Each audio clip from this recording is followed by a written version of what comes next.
श्री गणेशाय नमः। ओम नमः शिवाय। 30वां अध्याय शिवराधना के महत्व में श्वेत मुनियों का आख्यान। नंदकेश्वर बोले, तत्पश्चात इन ब्रह्मा जी के इस प्रकार कहने पर दीर्घश्रेष्ठ महर्षियों ने उनसे श्वेत मुनि का पुण्यप्रद कथा पूछी। पितामह बोले, समाप्त आयु वाले श्वेत नामक एक श्रीयुक्त मुनिगिरी का गुफा में शिवाराधना में रत थे। हे द्विजो, नमस्ते रुद्र मनवे इत्यादि रुद्र अध्याय से भक्ति पूर्व महेश्वर की आराधना करके श्वेत मुनि ने उन्हें प्रसन्न कर लिया। हे विप्ररुद्रो, तदंतर द्विजों में श्रेष्ठ श्वेत मुनियों को समाप्त आयु वाला जानकर उन्हें ले जाने के लिए महातेजस्वी काल मुनि के पास पहुंचा। संकित मृत्यु वाले पुण्यात्मा श्वेत मुनि भी उस काल को देखकर त्रिनेत्र शिव का स्मरण करते हुए उनकी आराधना करने लगे। वे ऐसा कहते हुए ध्यान प्रायण थे कि जब मैं सुख कर संबंध वाले तथा जगत का पोषण करने वाले त्रिनेत्र शिव का जजन कर रहा हूँ तो मृत्यु मेरा क्या कर लेगी, क्योंकि मैं तो काल का भी काल हूँ। उन श्वेत मुनियों को देखकर लोगों को भयभीत करने वाले वे काल मुस्कुराकर उनसे बोला, हे श्वेत, अब तुम मेरी ओर आओ। इस पूजा पाठ आदि से तुम्हें क्या लाभ है? हे दिव्यर, भगवान विष्णु, ब्रह्मा अथवा जगदीश्वर रुद्र, इनमें भला कौन मेरे द्वारा ग्रास बनाए गए जीवों को बचा सकने में समर्थ है? हे विप्र, यहाँ रुद्र पूजा मुझे शक्तिमान का क्या कर सकती है? जिस किसी को भी ले जाने के लिए मैं उठ खड़ा होता हूँ उसी क्षण भर में जमलोक पहुँचा देता हूँ। हे मुने, क्योंकि तुम समाप्त आयु वाले हो चुके हो अतः तुम्हें ले जाने हेतु मैं यहाँ आया हूँ। उस काल का धर्म मिश्रित भयावह वचन सुनकर मुनिवर श्वेत हाँ रुद्र, हाँ रुद्र, हाँ रुद्र कहकर विलाप करने लगे और अश्रुपूरित तथा व्याकुल नेत्रों से कातर दृष्टि से शिवलिंग को निहारते हुए अत्यंत व्यग्रचित होकर उनसे काल से कहने लगे। श्वेत मुनि बोले, हे काल, तुम मेरा क्या बिगाड़ सकते हो, क्योंकि सभी देवता उत्पन्न करने वाले हमारे स्वामी वृषध्वज शंकर रुद्र इस लिंग में विराजमान हैं। विधि का विधान शिव के प्रति अतिशय भक्ति रखने वाला मुझ दृष्ट महात्मा को क्या कर सकता है? अतएव हे महाबाहो, आप जिस प्रकार आए थे उसी प्रकार चले जाइए।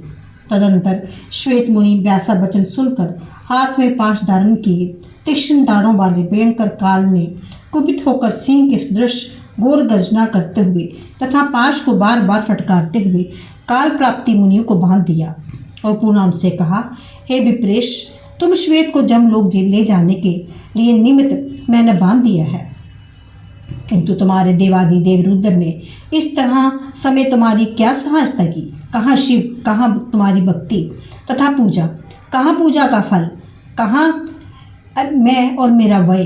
हे श्वेत, अब तुम मेरे द्वारा बांधे दिए गए हो। हे श्वेत, तुम्हारा महेश्वर रुद्र जो इस लिंग में स्थित है वे महादेव तो निश्चेष्ट है, तो फिर तुम उस महेश्वर की पूजा क्यों करते हो? तत्पश्चात मुनि का प्राण हरने के निमित्त आए हुए काल का संहार करने के लिए कामदेव के शत्रु दक्ष, यज्ञ के विध्वंसक तथा त्रिनेत्र सदाशिव महादेव शंकर अपने नंदी गणेश्वरों और पार्वती सहित मुस्कुराते हुए शीघ्रतापूर्वक शिवलिंग के साक्षात प्रकट हुए। हे द्विजो, शिवजी को देखते ही उसी क्षण भय के कारण वे बलवान काल श्वेत मुनि के पास शीघ्र ही गिर पड़ा और काल का भी अंत करने वाले शिव को देखकर जोर से चिल्लाया, हे उत्तम विप्रो, मृत्यु प्राय इस काल को शिवजी ने अपने कृपा लोक में जीवन प्रदान कर दिया है। सभी महान देवतागण तथा मुनि वृंद महेश्वर एवं माता पार्वती को प्रणाम करने लगे और हर्षित होकर उच्च स्वर में जय हो ऐसे बोलने लगे। नवोमंडल में स्थित देवासुमदाय इन श्वेत मुनि तथा शंकर के सिर पर आकाश से अत्यंत सुंदर, शीतल तथा सुगंधित पुष्पों की वर्षा करने लगे।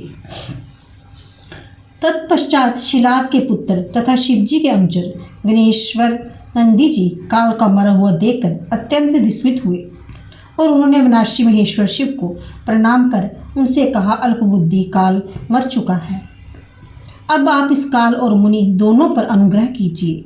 तत्पश्चात क्षण भर में ही मृत होकर पृथ्वी पर गिरे काल को देखकर तथा उसके दीर्घ श्रेष्ठ श्वेत दोनों के ऊपर अनुग्रह करके भगवान शंकर तत्काल गुप्त शरीर में समाविष्ट हो गए। अतएव हे द्विजो, सभी को मोक्ष तथा भोग प्रदान करने वाले मृत्युंजय महादेव की भक्ति पूजा करनी चाहिए।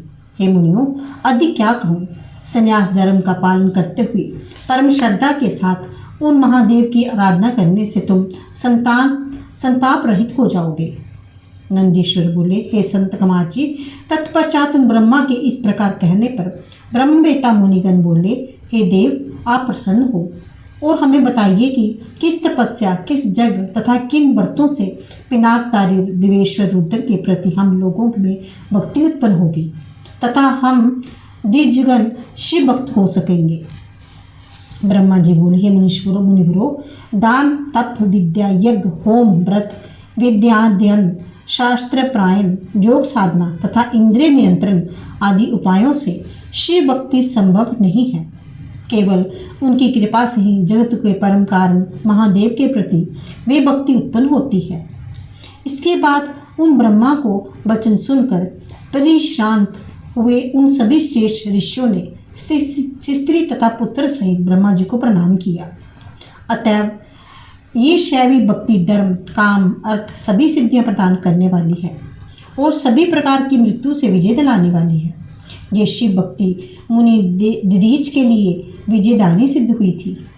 पूर्व काल में दधीच मुनि ने शिव को भक्ति से ही देवताओं सहित सर्वशक्तिमान विष्णु को जीतकर अपने चरणों से राजा शुभ पर प्रहार किया और अपनी हड्डियों से वज्र तप प्राप्त कर लिया।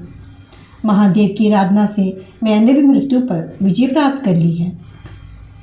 जिस प्रकार मैंने मृत्यु को जीता, उसी प्रकार मृत्यु के मुख में गए हुए मुनिवर श्वेत भी शिव जी की कृपा से मृत्यु को जीत लिया था। इस प्रकार शिवलिंग महापुराण अंतर्गत पूर्व भाग में शिव आराधना सहित महिमा वर्णन नामक 30वां अध्याय पूर्ण हुआ।